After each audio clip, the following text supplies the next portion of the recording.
Erased Destiny 2, The Knower. Chapter 2, The First Case. For the second time in a year, Merigold stood in her room and looked around, whether she had forgotten anything. For the second time, she clipped her luggage to the spectral mount and for the second time hugged Rose goodbye. Snow-covered roads did not encourage travel, much less moving out, but the new job required Merigold to be fully available. The girl couldn't afford to make daily marches between Sintra and Wolfsrome, especially since the guards were reluctant to open the gates at night. In addition to clothes, shoes, and a new brown fur coat, as well as a small bag of herbs, Merigold took from her home the crockery presented by the mayor, a set of cutlery, 2 blankets, a towel, and a blue-gray petal of magiflower wrapped in fine leather like a most precious treasure. After packing a bow, a sword, and an atlas of herbs, Merigold looked like she was getting ready for an adventurous trip, not work in the court. She learned from Ome that the 6 o'clock point in the morning she was supposed to check in at the court, where the departing knower would show her around and prepare her for her duties. She also knew that every court employee was entitled to a service apartment in the townhouse and a very good salary. Enough reasons to never return to Wolfsrome. And the bedding? Don't you need a quilt and a pillow? Although the parents participated in their daughter's move out, they tried to involve themselves in it as little as possible. Since the mayor's visit, Abella had ignored Merigold whenever the latter mentioned her new job, and Raglan seemed not to believe that the mayor had hired an under-16-year-old to work at the court. I'll buy a new one. These should already be replaced anyway. They have lost almost all their feathers and I get cold at night. Isn't it better to make them on your own? Why buy? Don't we have enough turtle doves chasing around the yard? A lot, but I'm afraid I won't find time to ruffle feathers. The work of the knower. I'll be surprised if they let you into the court. This is one of the most difficult and responsible jobs. Many people's lives depend on the work of the knowers. And you barely write. You have no idea about law or any education. These and similar opinions made daily by Abella were already known to everyone. Merigold, who had so far ignored them, decided to tease her parents a bit before leaving. Why do you think so? I am supposed to judge the truthfulness of witnesses, not interpret the law. That's what a judge is for. You shy away from people, and here you need experience, sensitivity to nuances in behavior. Then how about a test? Can I handle it? Tell me a story, partly true and partly made up. I bet I will point out at least half of the lies to you. Curious about the unusual turn of events, Rose put down her knitting and left the room with the intention of joining the discussion. Raglan leaned back in his chair and began to speak. Last night, I returned home a little later than usual. On the way I met old Herman, who insisted that there were mice nesting in his barn. I think to myself that it's unlikely. After all, he doesn't have grain or any straw even, but for the sake of sanity I went with him. It turned out that it wasn't mice, but young owls screeching under the roof.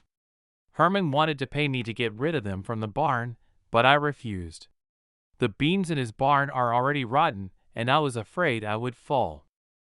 Abella was the second to tell the story. Recently, when I was mending my apron, I found pink threads. I was surprised because I had never used pink ones. They cost too much and also hardly match anything. I asked Rose about them, but she insisted they weren't hers. So whose then?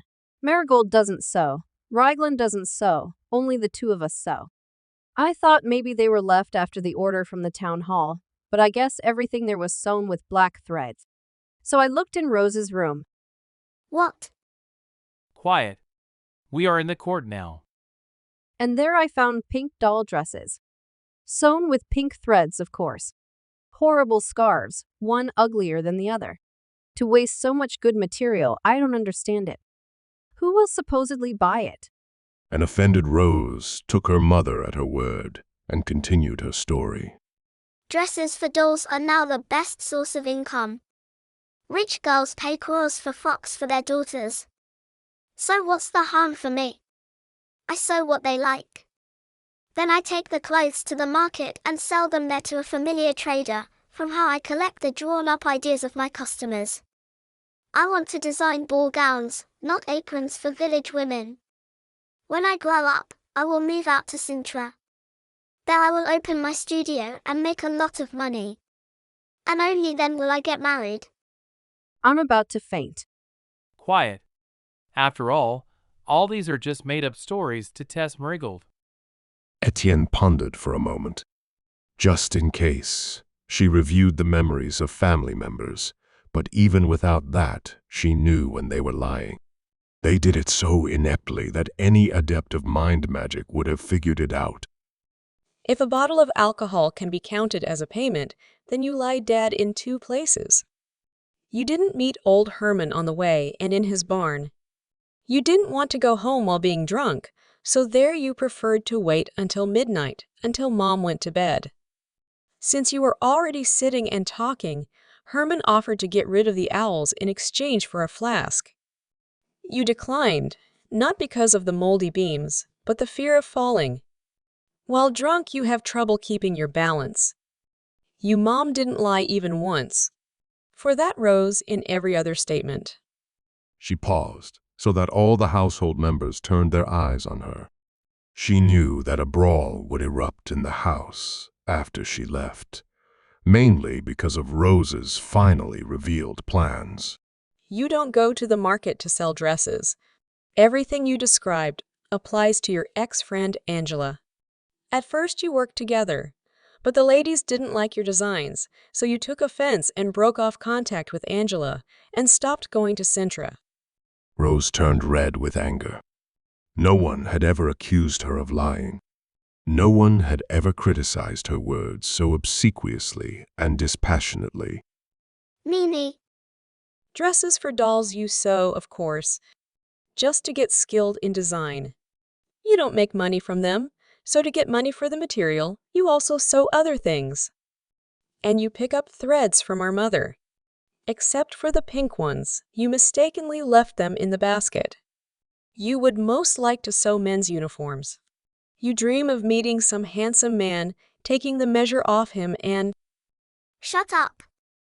Rose hurled the bowl at her sister and fled to her room. There, she slammed the door and burst into tears. Her roar could be heard throughout the house, on par with the sound of her shoes hurling against the wall. Tien reflexively casted an inverted zone of silence. The sudden cutting off of the kitchen from the noises coming from Rose's room so disturbed Bella that she wanted to run to her daughter, but the continuation of Merigold's monologue stopped her. What else did the older daughter know about Rose's plans and actions?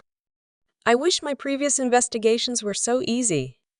Don't take offense, but you are not good at hiding the truth. Can I tell the story as well?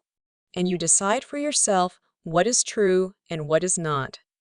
The parents agreed, and Abella sat down again. She was even more curious about Goldie's plans. I am a terrible hunter. I didn't manage to hunt any animal with topaz, so that apprenticeship was a fake to cover my other job. The money I brought in came from hunting bandits. I did it together with Torden. We really get along quite well. After that, I helped guards in Sintra to solve some minor cases. And that job I liked a lot. My acquaintance with and her family is because of one nasty case I helped them with kidnapping. You're joking, right? That is for you to decide. I worked for a herbalist for some time, but not in Sintra nearby. I liked that as well, and I was good at it, but the salary of the knower is much higher, hence my decision of accepting it. In my free time, I read many books in Sintra's library, mainly the Codex, so I am pretty well educated in this field, just in case. If you wish to test my knowledge, feel free to ask about anything law-related. Why is poetry illegal? And what kind of punishment is for that? Etienne not only explained the whole decree on natural resources, but also listed the most frequent beasts that was killed by poachers. And of course, she provided Raglan with a full description of possible penalties for that. I'll go now, before Rose hates me completely. Etienne put the wooden bowl down on the table and went outside. For a while, she looked at her house, at the window of Rose's room, at the barn.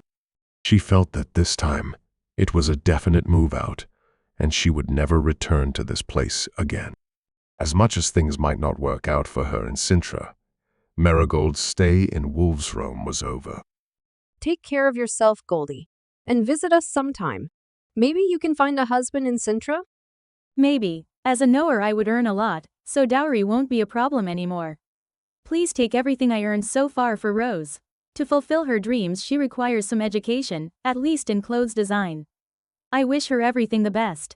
I am sorry it turned out that way. I hope she can forgive me. As a knower, you will be one of the better parties in the town. Don't rush into marriage. Wait until they start lining up.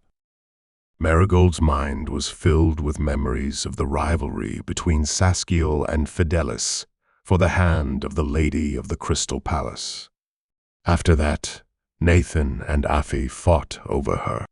There was always someone vying for her favor.